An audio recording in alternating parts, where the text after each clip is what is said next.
Warfare 2. It took the makers Infinity Ward 2 years to develop and cost the equivalent of a Hollywood blockbuster, but then shattered all box office and video game records with sales worth $550 million in the first 5 days. There is something just utterly addictive about first-person shooter games. I don't know, maybe it's the hunter gene in all of us that makes us love them. Halo, Quake, Doom, Gears of War, Killzone. My life wouldn't be the same without them. But right now, it's Modern Warfare 2 that everyone's talking about. Play online, and whatever your format, PC, PS3, Xbox 360, at whatever time of day, and you'll usually have a choice of around 500,000 other gamers across the globe to go up against. And trust me, there's some serious competition out there, but taking on fellow gamers is one thing. Taking on a real soldier, that's a different thing altogether. But that's exactly what I'm going to do today, because we've created a challenge that, as far as we know, has never been tried before. By analysing the game footage, we've been able to replicate, in real life, a level of Modern Warfare 2. Okay, this is Bognor Regis, not Beirut, but the things that matter are completely accurate. The number of targets, the distance between them, and the layout of the building all mirror the game. The game developers call it the Pit, a training exercise at the start of the game that's designed to teach you your combat skills and have them assessed. The mission is short and sweet. From the start point, there's a 50-metre dash across open ground, into a building and an upper flight of stairs, before you jump back down to ground level for a further 50-metre run to the finish line. Along the way, there are 24 enemy targets, and you've got to hit the lot. But you've got to be careful not to hit these, the civilians. There are 11 of them dotted throughout the map. You've got to do that in as quick a time as possible, but it's not just about speed, it's also about deadly accuracy. And in a minute, a real-life soldier is going to tackle it. And at the same time, I'm going to face the pit, except mine will be the simulated version. So, all I need now is a real-life soldier who is as good in the actual world of human conflict as I am in the virtual one. Which is where this guy comes in. He's the genuine article, ex-Special Forces operative, a veteran of Iraq and Bosnia, to name just two. And if that's not enough, he was singled out for one particular talent, as a sniper. He's one of those rare breed of men who undertake missions most of us never get to hear about. And that's why we can't reveal his true identity. So let's call him Sid. Oh, and that weapon isn't remotely fake either. It's the real deal. And today, it's going to be firing live rounds. It's a semi-automatic Heckler & Koch MP5, a weapon of choice for the SAS. To stand a chance, my choice of equipment had to be equally deadly.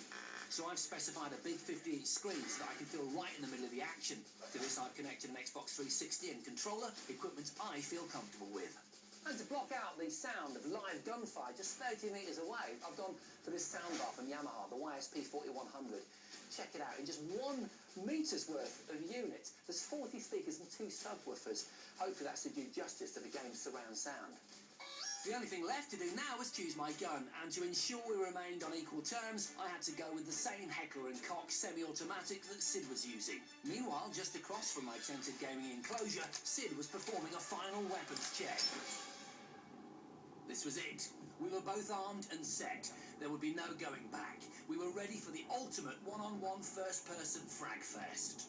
Oh, I am so nervous, man. My hands are like wobbling. 3, 2, 1, go. We were off, and immediately adopted different tactics.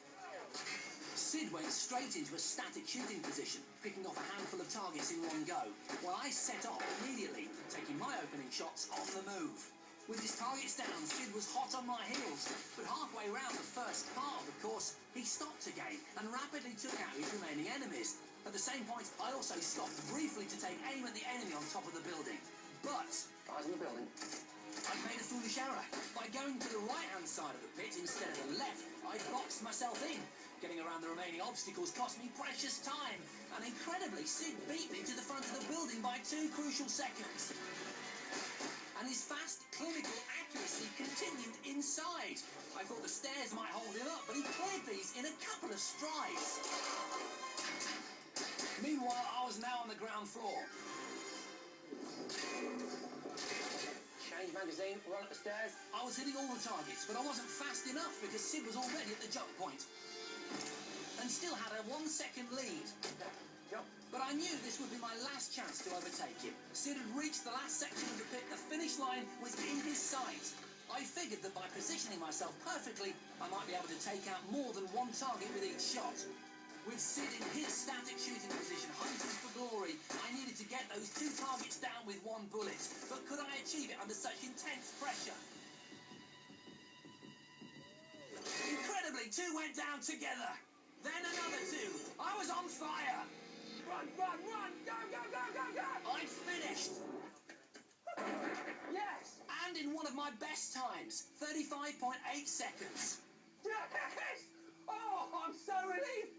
I need to know how Soldier Boy's done. It was a great time. I had to be with a chance. But I was up against a highly trained Special Forces operative. Could I possibly have beaten his time on the real course? How did it go, man? Hard and fast, my man. Hard and fast, Hard yeah? and fast. Good work, man. What was your time? I don't know. What was the time? 42.1.